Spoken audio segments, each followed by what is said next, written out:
Hey everybody, Carl here, and you never guess what I'm doing. Let me hold on. Let me turn down the volume. Okay, I'm working on a little FM transmitter that I got from Banggood. It's like a $3.60 transmitter, right? So it's not like I'm spending a whole lot of money on these. But you'd wonder why I'm, what's he doing? He's building another one. Doesn't he have enough of those? Well, you can never have too many. But here's the deal. My good buddy Sean, and we've been pals since we were like kids.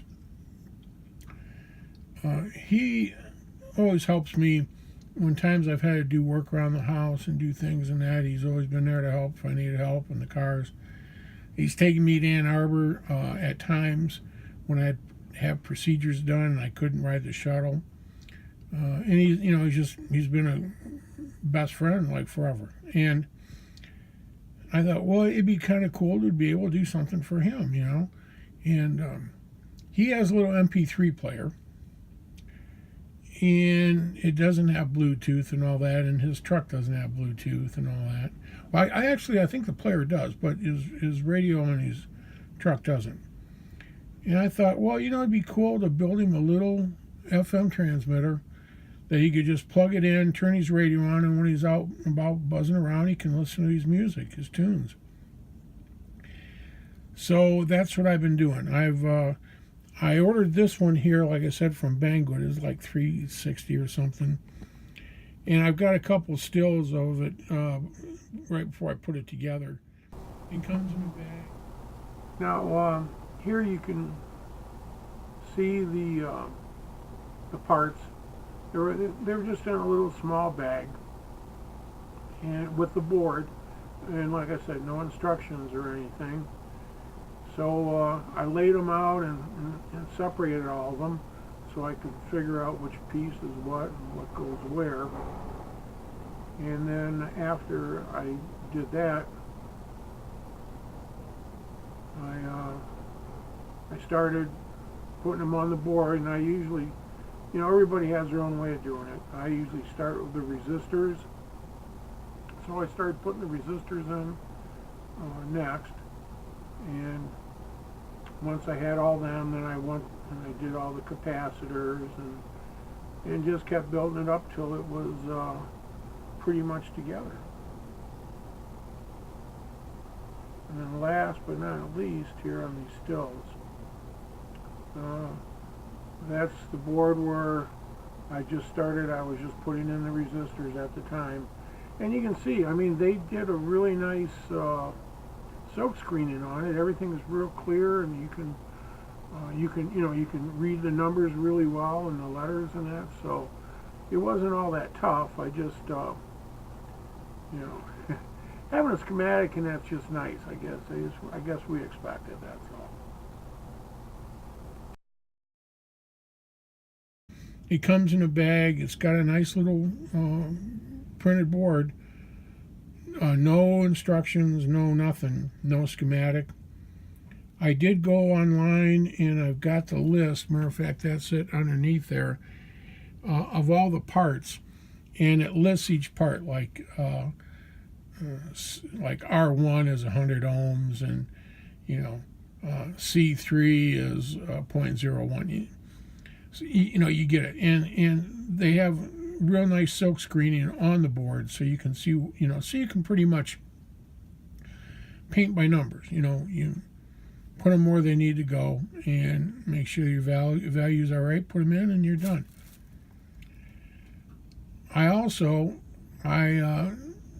kind of wanted to have a schematic for this, so I went in and I looked, and they had the parts list. They did not have a schematic, and I went down under the question part, and one of the people said, is there any way we can get a schematic? And the one guy answered, he goes, it's probably a lot like their other 3 transistor transmitter, and I think it's the one they use for all of them, and he gave a link, so I went there and I did grab that one, and I'm gonna have to kind of look and compare them.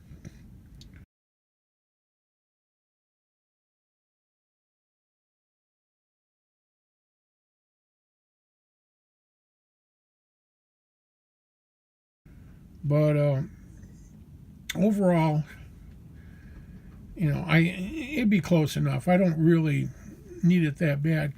Now, I put it together last night, and for the most part, she fired right up. I had to, well, no, let me take that back. I had to adjust the coils. And that's one thing that's kind of bad about some of these kits.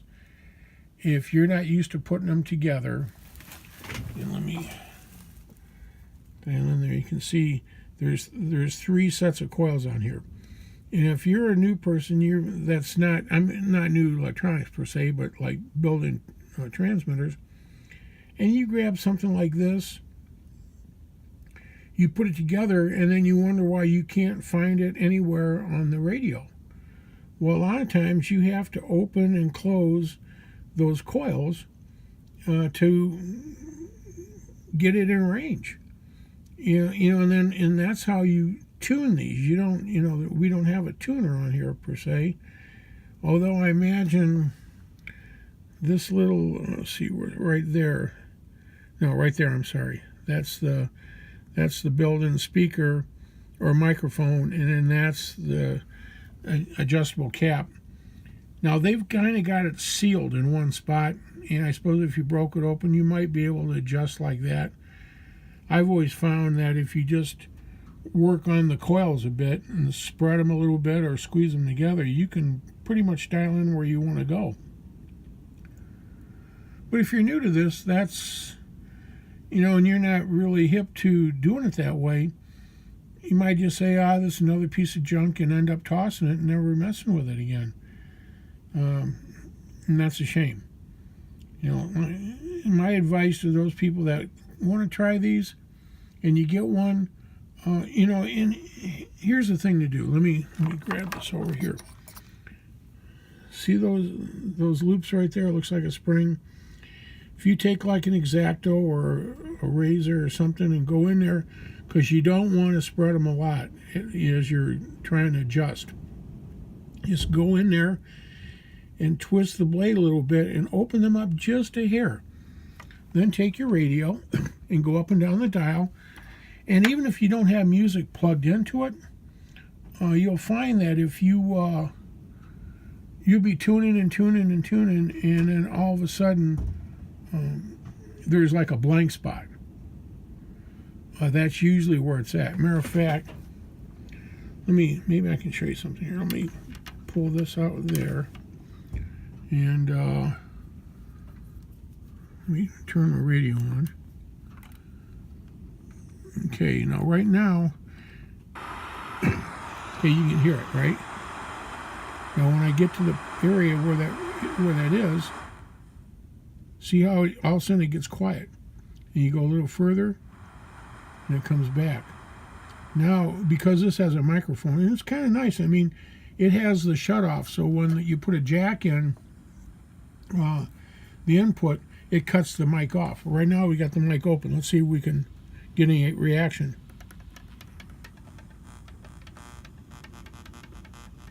Okay, so we got an idea that we're in the ballpark there.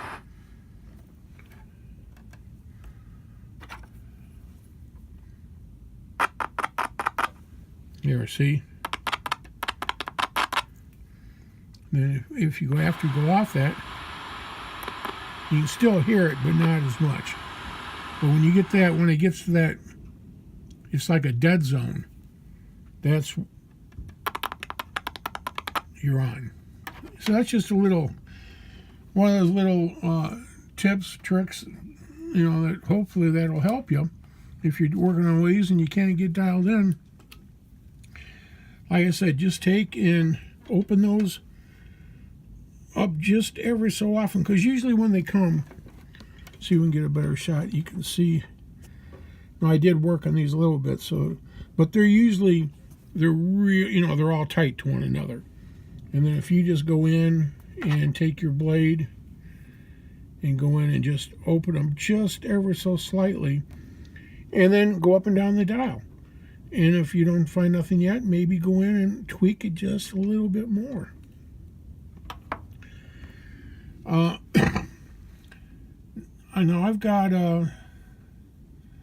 like I said, I'll show you the schematic that I downloaded. I don't know for sure if it's the one for here.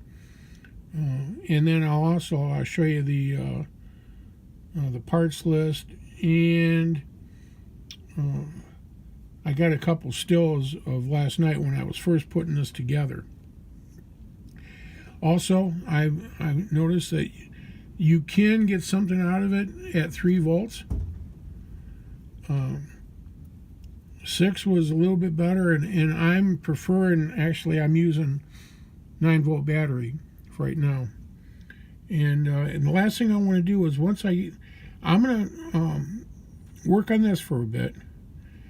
And then I have 2 coming from IC Station. It was like they were so inexpensive, I got 2 of them. And I'm going to put one of those together, and whichever one works best, and I think will work best in my buddy's truck, I just give him that one. And then what I want to do, I have some of these tins that my girlfriend gave me. And what I'm going to do, and I've got enough to where I can make some nice projects, but I'm going to take one of these tins and I'm going to cut it and open it up, and I'm going to figure out what kind of enclosure I want, and I'll lay it out, and I'm going to cut it out, and I'll actually form and make a case for this. And the nice thing about that, it'll be enclosed in metal, so it'll be shielded and you won't get interference, especially in a truck. So, okay, I thought I'd show you this. I was having fun with it. My another cheap FM transmitter. I can't help myself, guys. All right, everybody, take care, and I'll be seeing you real soon. Goodbye now. By the way, I wanted to show you guys this. We've got winds that are like sustained winds, 30, 35, even 40 miles an hour. And then we're getting wind gusts between 50 and 60 miles an hour today. So it's really blowing out there. So we've got high wind warnings. Matter of fact, they even shut down the turnpike to semis in it. They don't even, the winds are too high to knock them over. Okay, I just wanted to show you that crazy Northwest Ohio stuff.